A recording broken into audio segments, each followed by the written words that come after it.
Ladies and gentlemen, thank you for standing by, and welcome to the Discovery, Inc. Third Quarter 2020 Earnings Call. At this time, all participants' lines are in a listen-only mode. After the speaker's presentation, there will be a question-and-answer session. To ask a question during the session, you will need to press star and then one on your telephone. Please be advised that today's conference may be recorded. If you require any further assistance, please press star and then zero. I would now like to hand the conference over to your speaker today, Mr. Andrew Slavin, Executive Vice President, Global Investor Strategy. Sir, you may begin.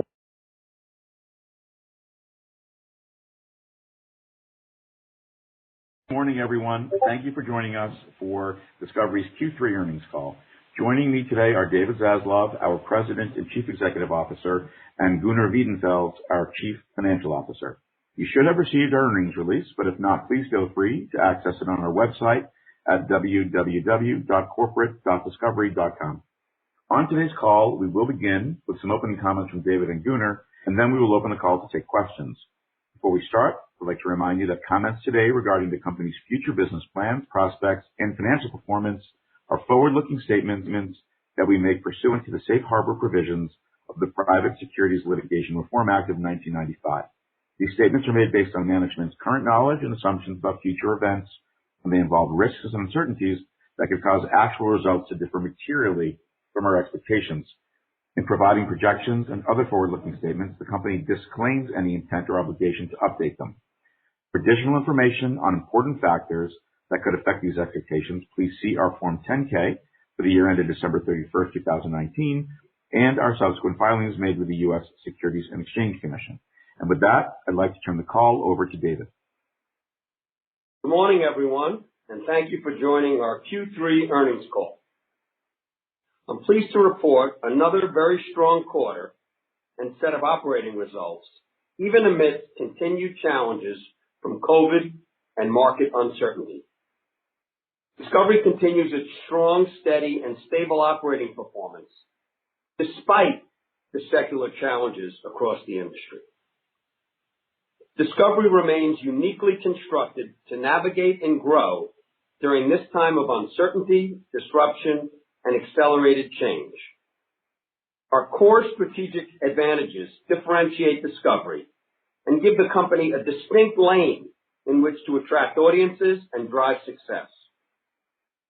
Discovery is the leader across multiple popular, family-friendly verticals with universal appeal, anchored by brands and personalities that resonate globally and help people curate.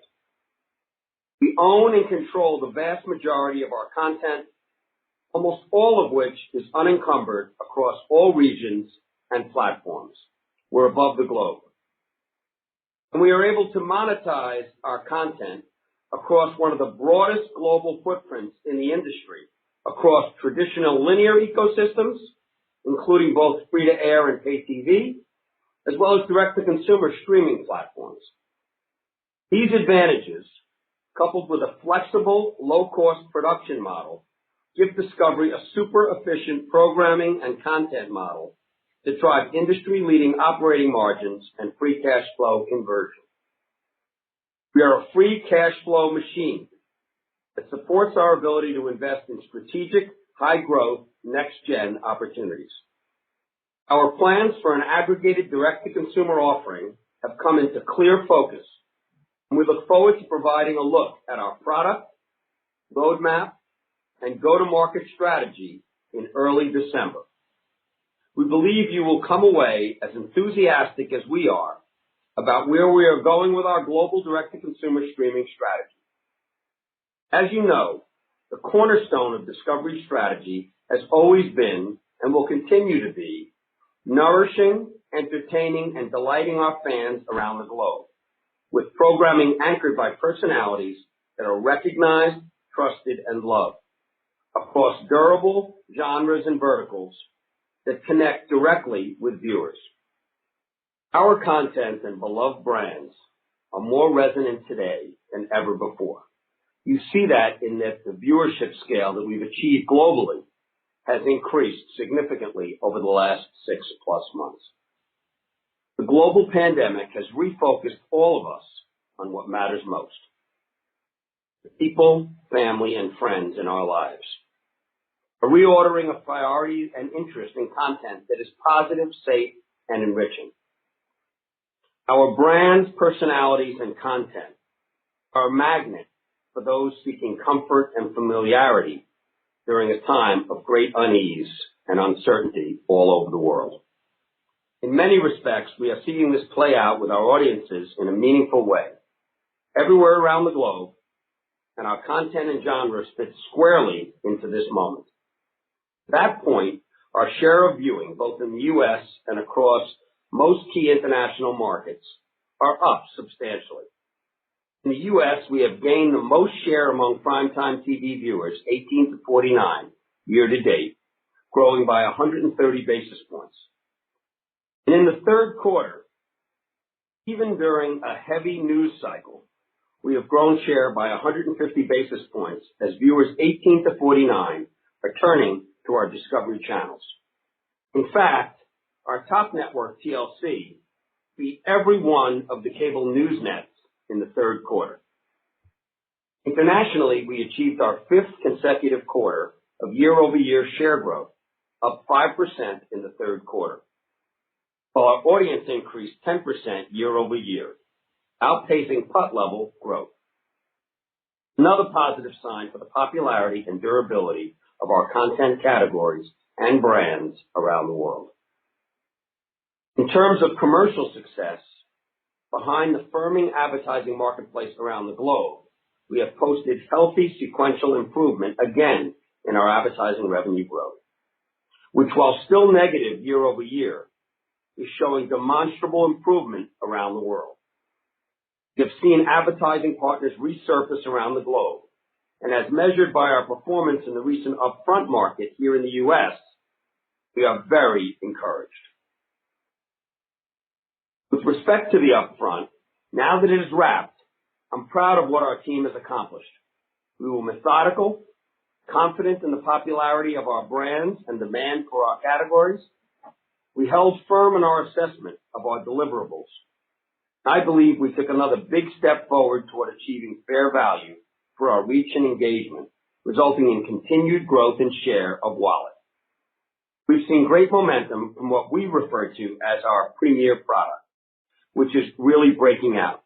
We offer advertisers an unduplicated broadcast equivalent reach across our portfolio at a far more competitive CPM than broadcast, and a very significant premium to even our highest realized CPMs on our individual networks.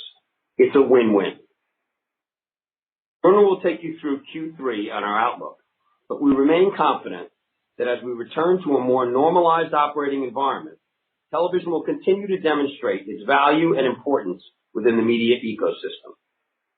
And perhaps even more so now, given the increasing fragmentation in viewing patterns and difficulty in reaching eyeballs.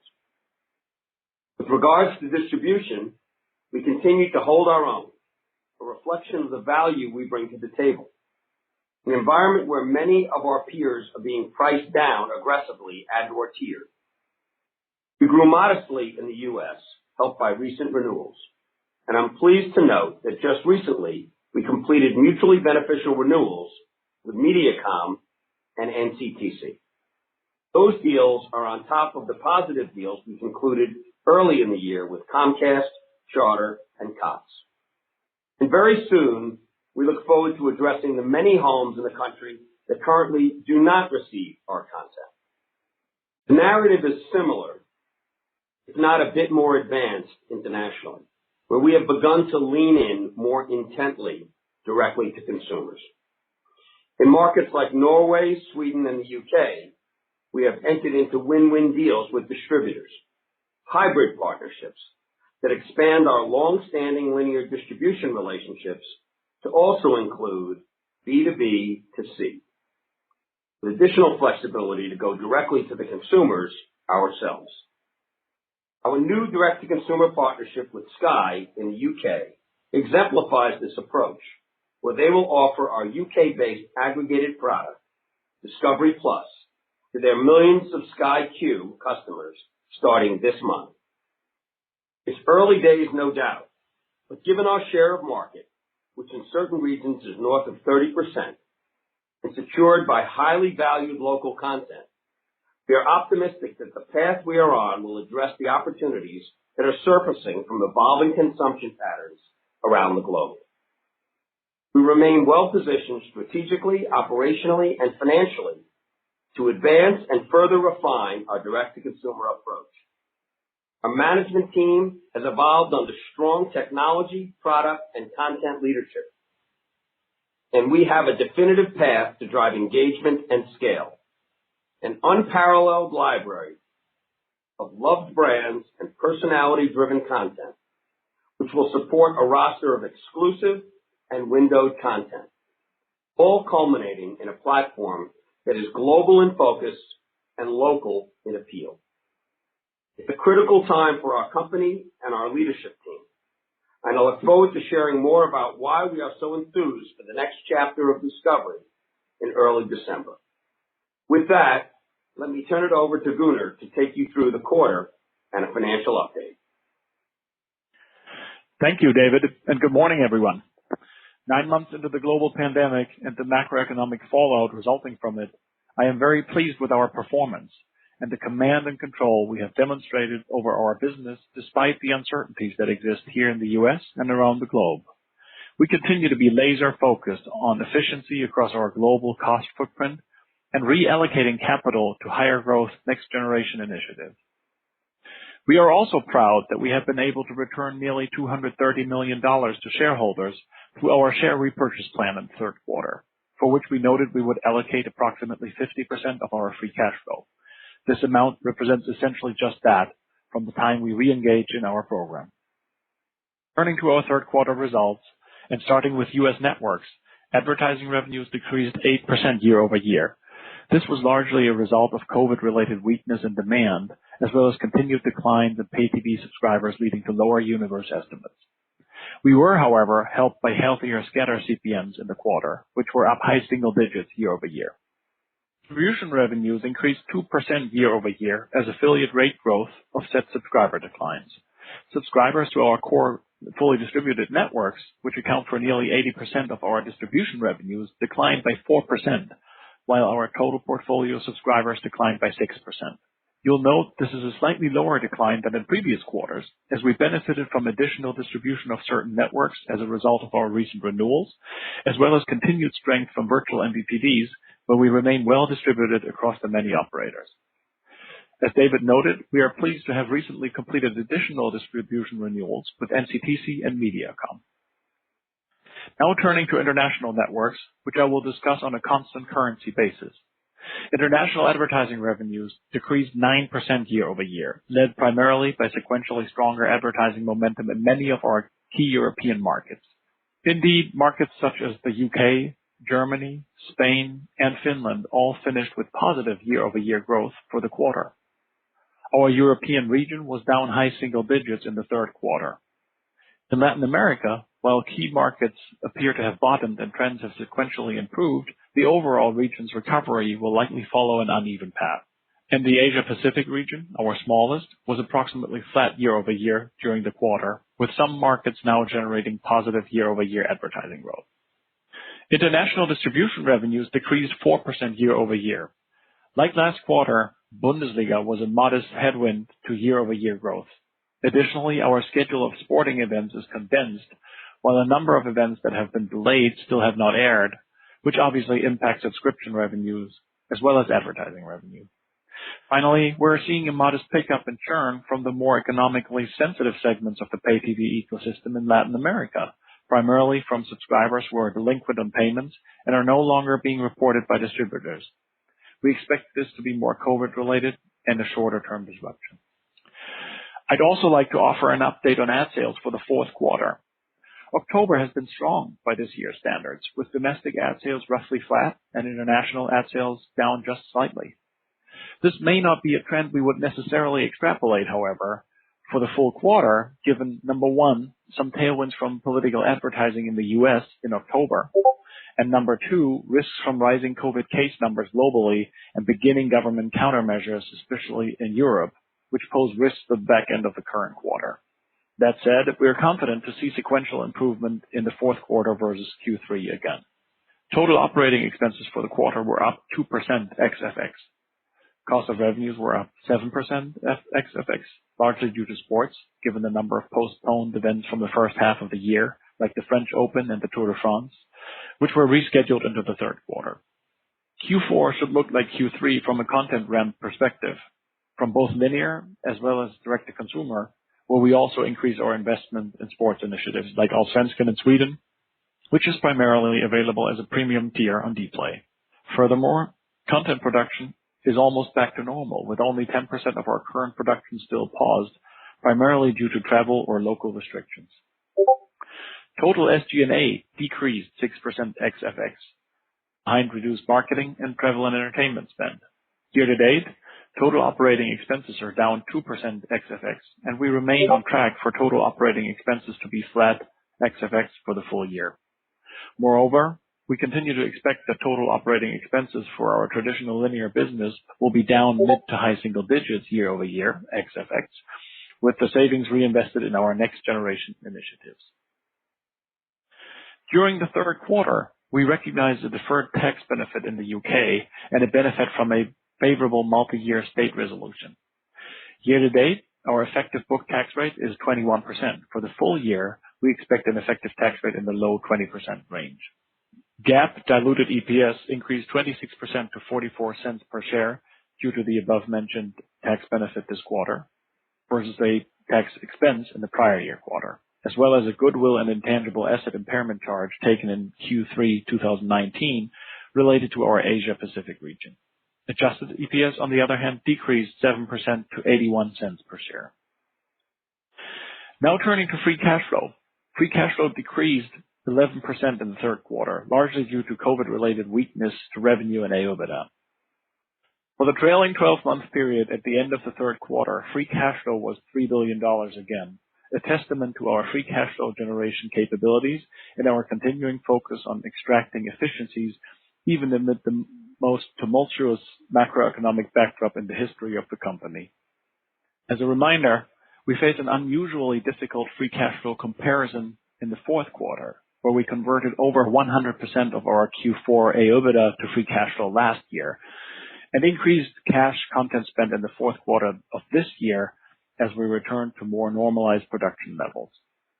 Our balance sheet and liquidity profile remains healthy as we ended the quarter with net leverage of 3.3 times at the midpoint of our target leverage ratio, with $1.9 billion of cash on hand and including $250 million of short-term investments and an undrawn $2.5 billion revolver. Furthermore, during the quarter, we executed a debt exchange which pushed out weighted average debt maturities to roughly 15 years and lowered our cost of debt to 4%. Finally, FX was an approximate $15 million tailwind on revenues and around $15 million headwind on AOIBDA. For the fourth quarter, we expect foreign exchange impact to revenues to be a $5 million tailwind and a $15 million headwind on AOIBDA. Lastly, as we head into the final weeks of the year and prepare for 2021, I am encouraged by Discovery's position in the media landscape, even in the face of macroeconomic and secular challenges ahead globally. I believe our solid financial footing will enable us to weather the macroeconomic storm while supporting our strategic initiatives to meet the secular challenges head on. We remain very enthused and excited about our strategic pivot and the news that we plan to share with you in the coming weeks. Now, David and I are happy to take your questions. Thank you. Ladies and gentlemen, if you have a question at this time, please press the star followed by the number 1 key on your touchtone telephone. If your question has been answered or you wish to remove yourself from the queue, please press the pound key. Once again, to ask a question, please press star and then 1 now. And our first question comes from Doug Mitchelson from Credit Suisse. Your line is open. Oh, thanks so much. Good morning, everyone. David, one for David, one for Gunnar. David, the T-Mobile relaunch of a streaming live TV service was certainly interesting, and you talked on this call about distribution being relatively broad and on all platforms. With the Discovery Networks and the standalone, $10 a month Vibe service, separate from a new sports-focused $40 bundle of channels, Can you talk about the strategy there and then whether this would allow other distributors to pursue a similar strategy? And then for Gunnar, just hoping for an update. I know you gave the cost investment in, digital initiatives, but not the revenue. I was just hoping for an update where 2020 is shaping out in terms of losses on the digital investments and what's the path forward from here into 2021 and beyond for that. Thank you both. Great. Thanks, Doug. Good morning, everyone. We were very surprised with how T-Mobile decided that they were going to bundle our networks, particularly because we have a clear agreement where our networks are required to be carried on all their basic tiers OTT offerings. So let's just characterize it this way. We're in active discussions with them to quickly resolve that issue. We don't believe they have a right to do what they're doing right now. And they know it's very clear to them, and they're focused on it. So that's interesting. Thank you. Okay, Doug, and on revenues and losses from our next generation initiatives. Remember, we started the year with the guidance of $1 billion plus in revenue and losses of roughly $600 million. We've obviously pulled that, but what I can say is that we have continued to enjoy some revenue growth. All of our numbers include contributions from our direct consumer portfolio. Obviously not at the level that we originally envisaged, but we're very pleased with the progress. We've also reduced some of the investments, but continued prioritizing the strategic build out of the portfolio. So we still expect a slightly increased investment number here for the year, and we'll say more later. And also for 2021, it's a little bit too early, but again, we're fully committed to the Discovery future in the direct-to-consumer space, and we'll make all efforts to support that. David, thank you, Gunnar. David, if you don't mind me following up, because you did mention that you had a lot of the cable deals done this year. Have you already do you have line of sight on partnerships for the launch of your OTT service in the United States? In other words, is the distribution partnership end, or already wrapped up or well enough underway that you have line of sight and visibility, or is there more to do there before you're really ready to launch that service? We're going to go into real detail. We're going to do an extensive discussion with full disclosure in early December, which we're super excited about, where we'll take you through in every category where we're going, how we're going, why we think we're advantaged, how globally we think we can attack it, who's helping us. We have been, the whole company has been focused on this. So I'd like to, it's in early December, we'll come out with the whole package. I think you'll like it very much. We've had the benefit of being at this for a very long time, direct to consumer around the world in different ways. We've learned a ton. We see areas where it's really working and why it's working. And so, what you'll see, will be the benefit of all of that. And, as we announced, at our last call, and as you saw, as we talked about this morning already, we certainly recognize the value of having distributors, multiple distributors, supporting, and distributors have recognized the value of having unique content that helps their platforms. And a good example of that is Sky, as well as multiple distributors across Europe that we've already announced that will be helping us. Just one other point. We've had a really strong year on this issue of how do we get great content to people, engage them in our brands, grow our viewership, and it's really reflected in the fact that we've been able to get all of our affiliate deals done this year here in the U.S. with some great distributors, large distributors, with very strong pricing, with all of our channels being carried. And it's a great deal, really, for both of us, because we're way over delivering. They're selling into our channels.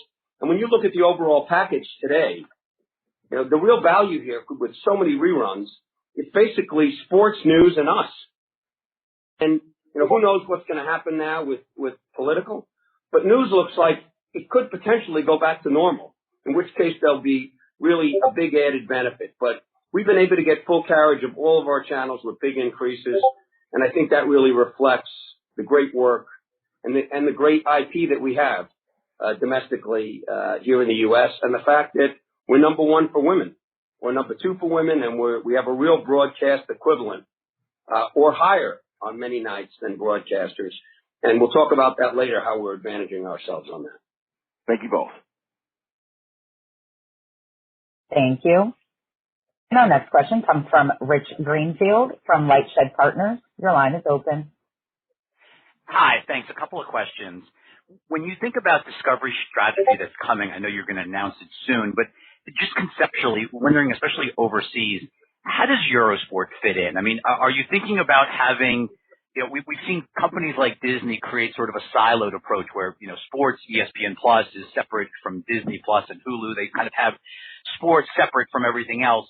As you go to market, is the thought when you talk about sort of an everything discovery, does that include what you're doing in sports overseas, or are you thinking about that as a separate product? And then two, you made comments in the Q2 release. You talked about how abandonment of some MVPD deals put pressure on subscription revenue as you sort of prepare yourselves for D2C. It sounds like from your commentary that that's expanding and there's more markets that we're playing in beyond the Nordics that we're playing into that pressure this quarter. Could you just help us understand sort of where you're making those decisions to sort of sacrifice short-term affiliate revenue to position yourself better overseas for D2C? Sure. Thanks, Rich. Well, first, we're the leader in sports in Europe, and we're the leader with local IP. And the real advantage that we think we have, and we'll get into more detail in December, is you have mostly big U.S. services with a little bit of local. And we have dramatic local entertainment. We have all of our brands and cable content in language in 200 countries. And all throughout Europe, we have local sports. And we do have, as you know, some other local sport like the PGA. But one of the great things about this company, because we're in 200 countries, we have the ability, like we did in Denmark, to say, hey, we might be able to take one step back and two forward. How would it work if we opportunistically take all of our local content, all of our local sport, and go to market? And what does it look like? And what is our SAC? And who will work with us? And how quickly can we scale? And so when we talk to you in December, we have a lot of learnings on what's worked and what hasn't. When we can take one step back and we think that we have the goods to go two steps forward, we're now basing it on metrics and on knowledge. We think we can do two. We think we really have a free cash flow machine that will continue for a very long period of time to generate real return with great margins. But then we'll be investing thoughtfully and knowledgeably above the globe. We've been holding our global content to go at it, and now we're going to go at it in a way that we think is quite unique, and I've said it for a long time. Local content, all of our existing genres local, and looking at this opportunity to add local sport, and in some cases it could also be local news. It's a big differentiator for us.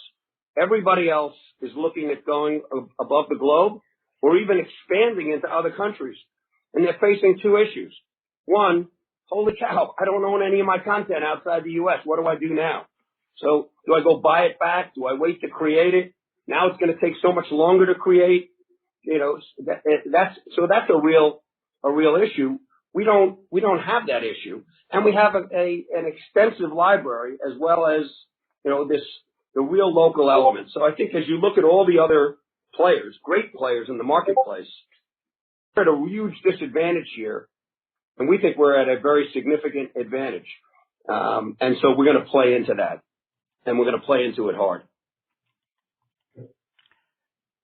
Thank you. Really helpful. Thank you. Our next question comes from Michael Nathanson from MoffettNathanson. Your line is open. Thanks. I have one for David and one for Gunnar. David, on the upfront, I know the story was that you guys definitely held out for more pricing. I wonder, can you talk a bit about what you actually achieved on the pricing side?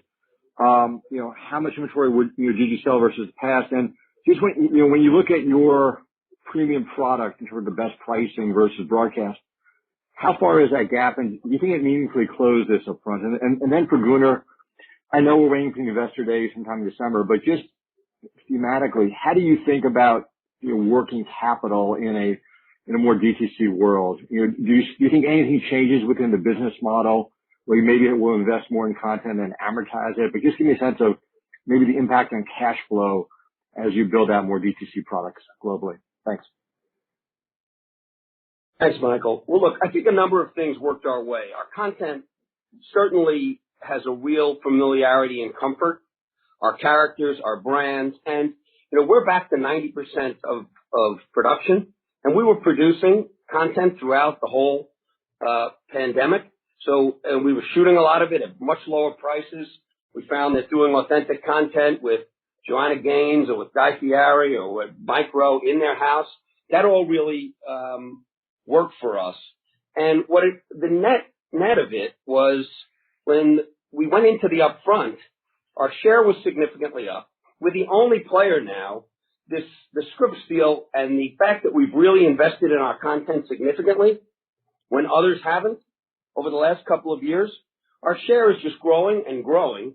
And, right now, what we put together is not just broadcast equivalent, but we're higher very often than most of the broadcasters, if not number one, on many nights with an unduplicated reach.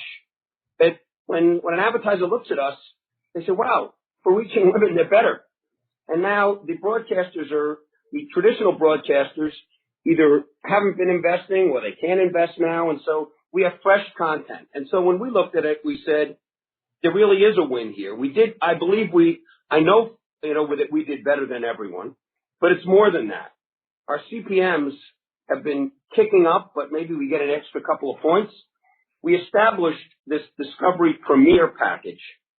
And, in those cases, we're charging dramatically more. So the broadcasters are 60, 62, 64, and we're in the 40s, the high 40s, the mid 40s, the low 40s, and we go up 50%, but we have better reach with more original content, with more engagement. And we found that really the ability to reach women with us and the engagement and the brands and the brand affinity. So I think we did great on the upfront, much better than we've ever done. I think we established all the work we've done over the last 3 years of saying, here's what we are, here's why we're more valuable. In the long run, there's an argument that we should flip. The broadcasters are running mostly rerun content, and we have original content, then why should they be in the 60s and we be in the 20s? If the package, the core to the package is sports, news, and us, and we can provide consistent and reliable original content with high engagement, why shouldn't we be in the 60s and they drop? Eventually, so I think we're really pushing this issue of, and getting a lot of traction, that it's a real win-win. And I think John Steinlauf gets a lot of credit. We've been working on this for a couple of years, and we're really breaking through. So, and we see it in scatter. We see it in scatter, a lot of strength, because we have a lot of original content and we have a lot of momentum. And Michael, on your free cash flow and working capital question, two things. Working capital, I think the direct-to-consumer business in and of itself is a little more beneficial because you get paid upfront by your consumers directly, as opposed to the TV, cash cycle, which as you well know, includes some very long payment terms with the traditional business partners. So that's a positive. From a higher level for the free cash flow overall, obviously any startup business, any growth business, has upfront investments as we're building scale to monetize the structure that we're putting in place.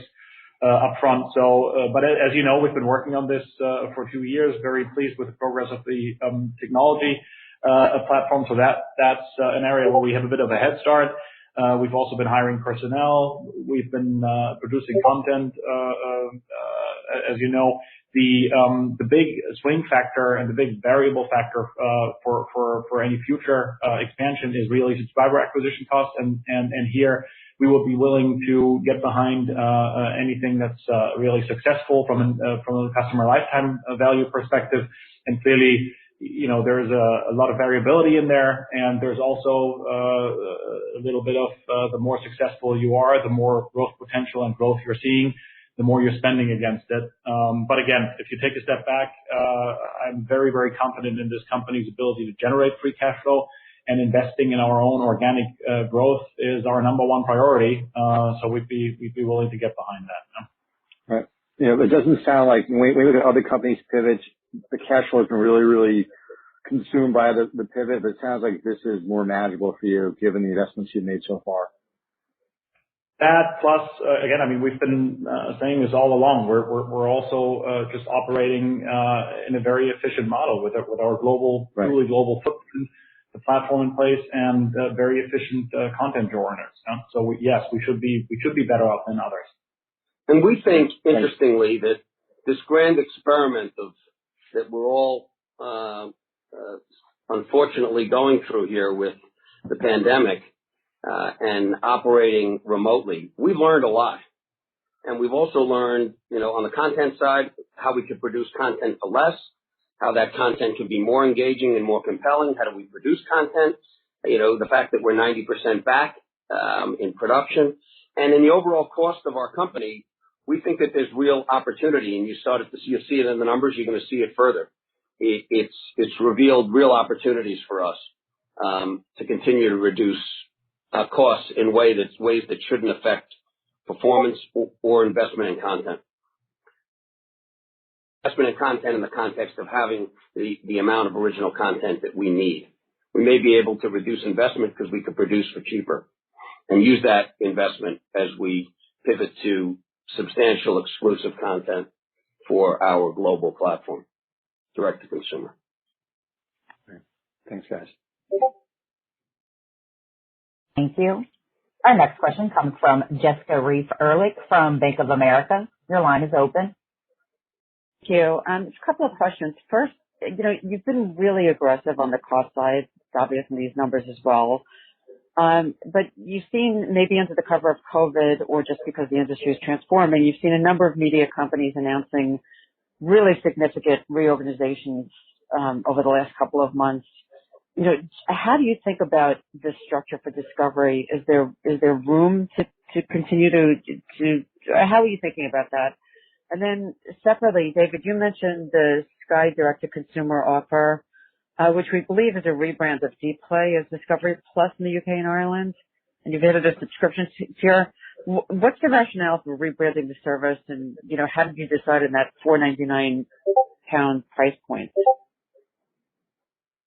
Hey, thanks so much, Jessica. There has been a lot of restructuring, and I think that's a certain strategy of viewing all IP as one set of IP. IP is IP is IP. We don't believe that. We have a team that produces food content. We have a team that produces crime content. We have a team that produces natural history content at Discovery. And we think we got the best teams. They understand the brands. They also know the best producers. We have the best producers engaged. We own a lot of the production companies with Mike Fries, with all three. And we think this idea of continuing to invest in great creative people, great content, and having them understand a lane better than anybody else. The idea of, producing HG right now has never been stronger. Kathleen Finch is one of the best creatives I've ever worked with. And she's got a great team. The idea of dismantling that team and saying, okay, let's just produce shows. I think that may be good for cost. And it may work out if you're just doing broad entertainment and you're taking, pitches. But for us, it's working for us. And I think it's going to really continue to drive the two engines that we have. One is our existing platforms.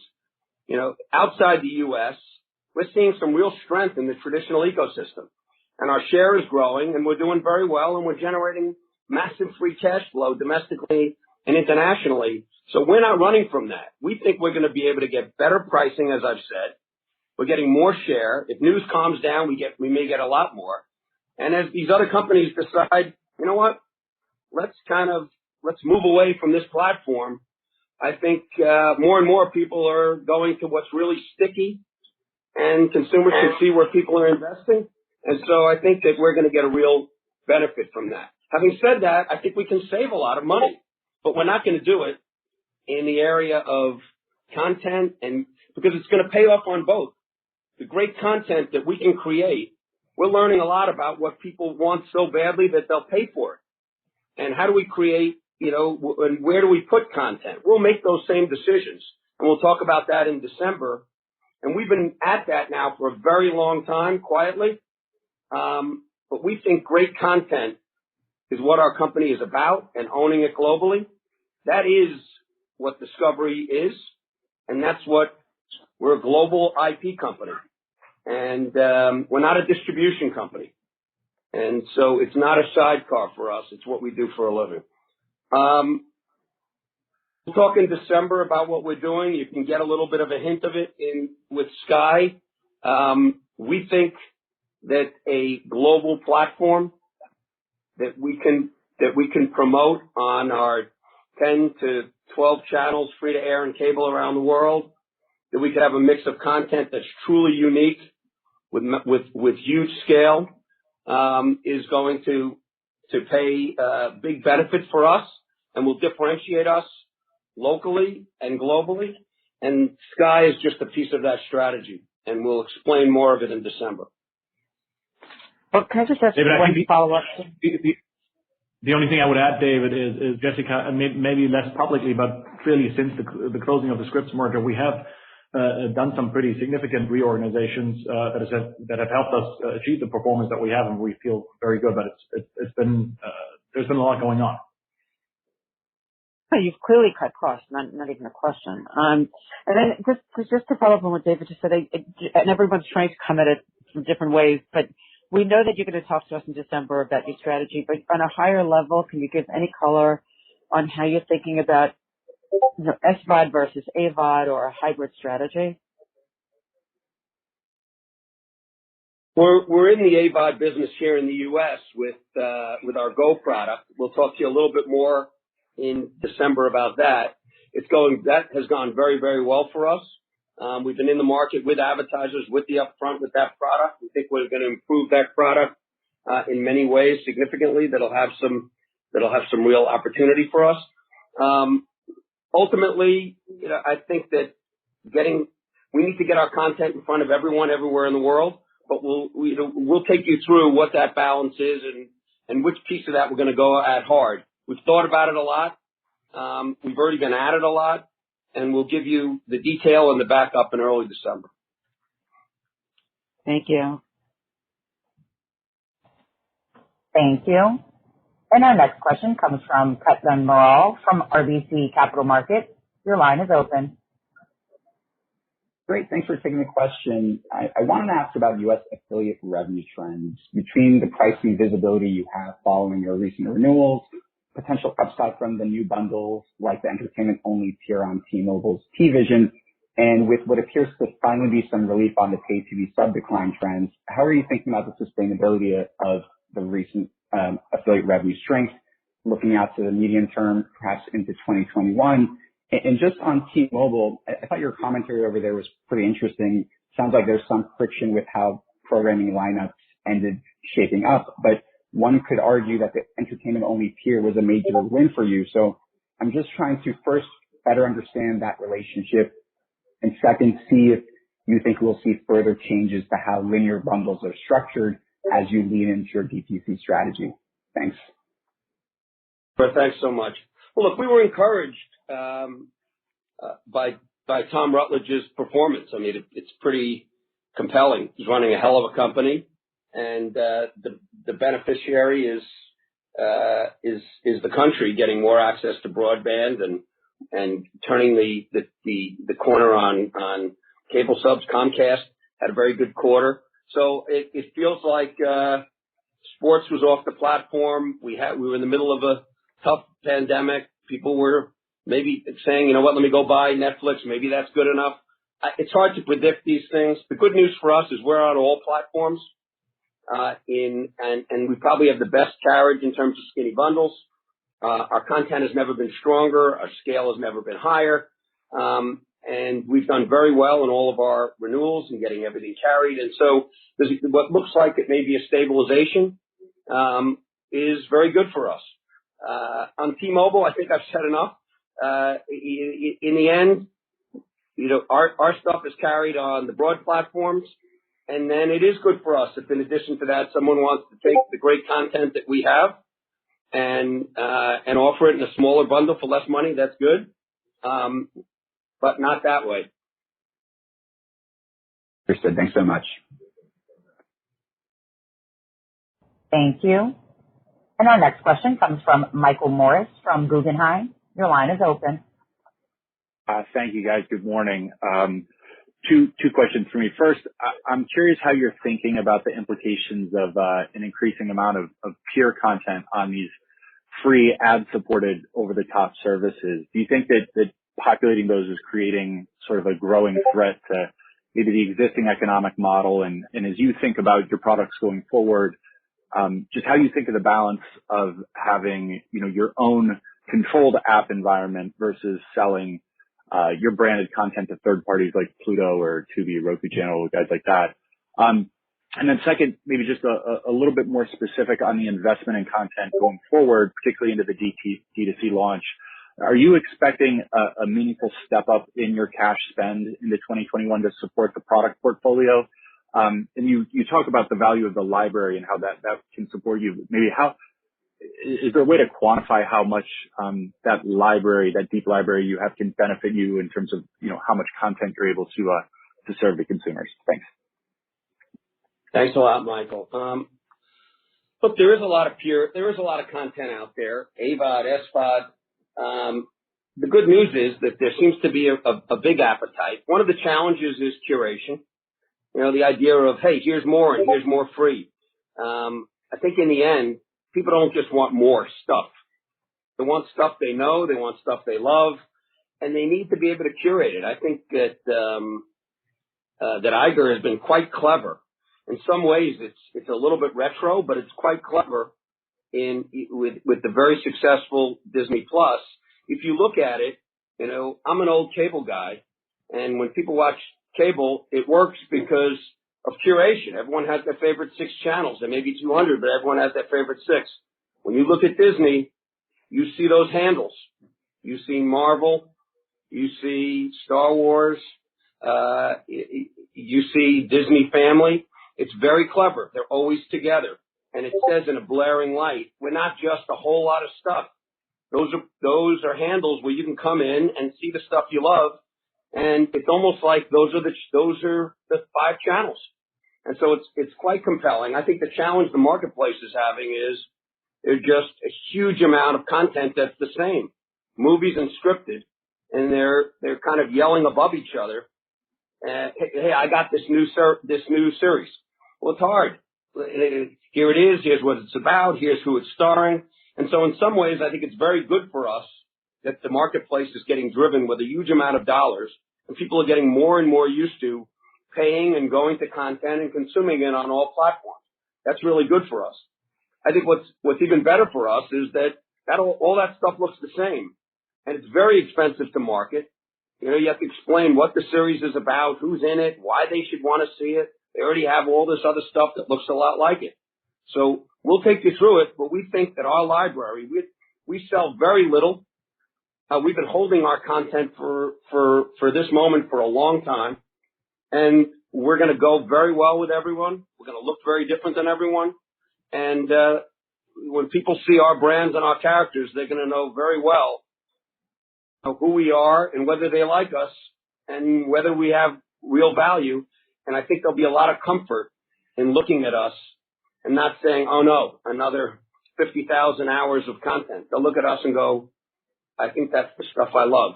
And we'll talk to you more about it in December. And Michael, from the perspective of the content cost or investment development, again, it's too early for guidance for 2021. What I will say is, we are willing to get behind an investment if we see a strong ROI for us, as we have in the past. But that said, to your point, there is a lot of value in our library, and not only the library, but also the current content output in our traditional ecosystem that's already existing 8,000 hours a year that obviously any new product could tap into as well. So again, as I said earlier, I think our profile will always look better with less cash burn than what others are maybe able to do. We just take a look at what we have, and we've been holding on to it. And this idea that you can sell your content outside the U.S., you can sell some of your best stuff to other players and still do well. You could sell some of your best stuff to 3 other players and then come out with what's remaining of that and do well, or have your stuff be non-exclusive because a lot of other people have it. Those strategies may turn out to be good. You certainly make more near-term money, but we think it's dilutive and it's confusing. Thank you very much. Thank you. Our next question comes from Kannan Venkateshwar from Barclays. Your line is open. Thank you. This is David Joyce for Kannan. Your advertising front, you were ahead of expectations in the quarter. Could you provide any context on what the digital strategies have done for you there, be it from the Discovery Go apps or from your targeted advertising efforts? And also wondering what that opportunity set is going forward. Is that opening up the advertiser base for you? And then just one final thing on the upfronts, given the timing shift and the advertisers tending to seek for a calendar upfront, is there any structural implications for moving to that calendar upfront from the broadcast? Thank you. Thanks, David.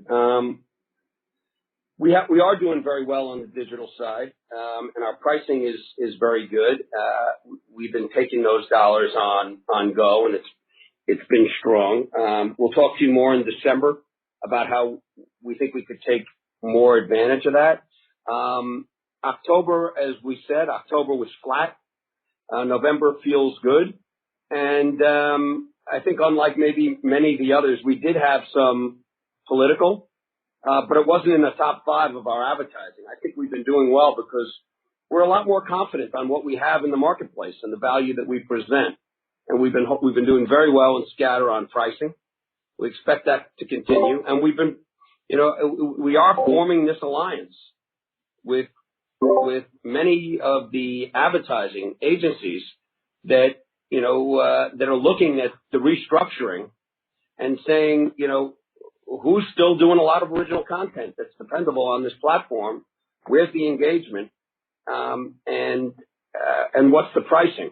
And so I feel like we're breaking through on that. And on the upfront was very healthy for us. There was some talk about the upfront, really changing dramatically. I think there will be a calendar upfront, but the upfront was quite healthy. All right. Thank you. Thank you. Our next question comes from Steven Cahall from Wells Fargo. Your line is open. Thanks. First, I just wanted to follow up on Kutgun's question. It sounded like your sub-decline improvements were more idiosyncratic than industry, and we've certainly seen some MVPD recent reports looking a little better. So just wondering, if everything is equal, going ahead, we would have even further improvements in your universe sub-declines just driven by some of that MVPD improvement. And then relatedly, we've definitely had questions about whether or not you've got unusual amount of pricing lift this year with these new renewals. So just wondering if you could comment on whether that's correct or whether the kind of 2% we're seeing now is more like a decent run rate for domestic affiliates going forward. And then just on the DTC side, I know there's a lot that's going to come in December. Golf TV is a product that's already in the market, so I was wondering if you could give us an update on how Golf TV has performed performed so far this year. I think you launched it in a couple new markets. Thank you. Hey, Steve, let me start with the two affiliate questions. Again, I don't want to speculate about sub-trends.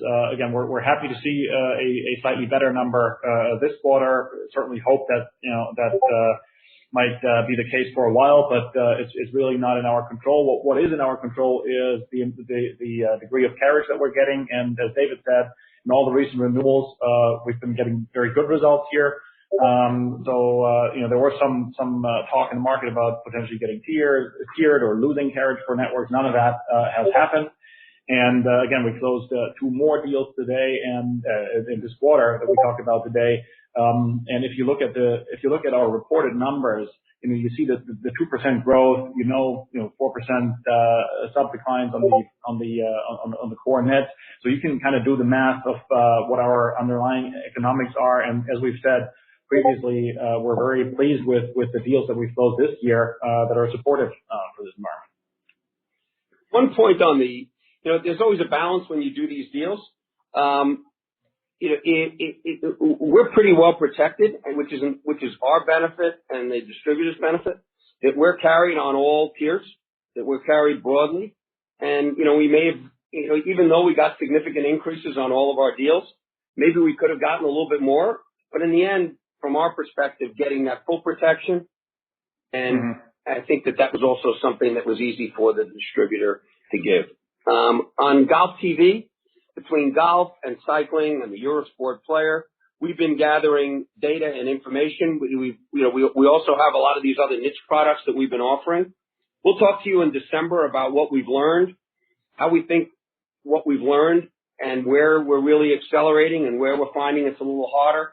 And the balance with some of these platforms with AVOD, where people come in and can spend a lot of time, and then versus and then have another tier where they pay on some products, like some of the niche products that we have. And whether niche really in the long term is, with some it might make sense, with others we might be better off putting it all together and having a very unique offering. And we'll talk to you about what we've learned about that and why we have this aggressive strategy that we're taking global in December, that we'll talk to you about in December. Got it. Thank you. Thank you. And we'll take our final question from Ben Swinburne from Morgan Stanley. Your line is open. Thank you. Good morning. David, I guess just to wrap up on D2C, and again, I know you want to save most of this for December, but one of the things that has clearly been a point of tension in the market with your distributors is launching a product that might compete with what they sell. I'm just wondering if we're sort of past that now. I mean, if you look at, obviously, CBS All Access has been in the market for a while. It's a pretty direct competitor with CBS Network. AMC Plus launched recently. Do you think we're beyond that issue with your distributors and now there's much more alignment? And secondly, the Scripps deal has been so transformative for the company. I'm sure you'd agree, in a variety of ways. And I know there aren't other Scripps out there. But you generate so much cash flow, have balance sheet capacity. I'm just wondering if you think you'll be more active in M&A over the next couple of years as you build scale, because it seems like, you've got a lot of infrastructure, you have a lot of library content, and there aren't going to be 20 global D2C companies. I'm sure you'd agree. So if you're thinking about being more aggressive in that front. Thanks a lot. Thanks, Ben. Well, I certainly would agree on the Scripps deal. Ken Lowe is brilliant. He's a real entrepreneur. He built HGTV from nothing. He took food, which was a free service, and enhanced it and invested in it. And he built a hell of a company with great leadership. We're very lucky he's still on our board. He's been a close friend of mine for 30 years. I've learned a ton from him. And he continues, to lean in with us. And it's one of the big benefits that we have. We've become one company. When we bought Scripps, we were generating $1.4 billion in free cash flow. They were generating $650, and maybe we were 1.3, and we said we thought we can get to $1 billion. 18 months later, we had over an incremental $1 billion in free cash flow, and it's been sustained in an aggressive way.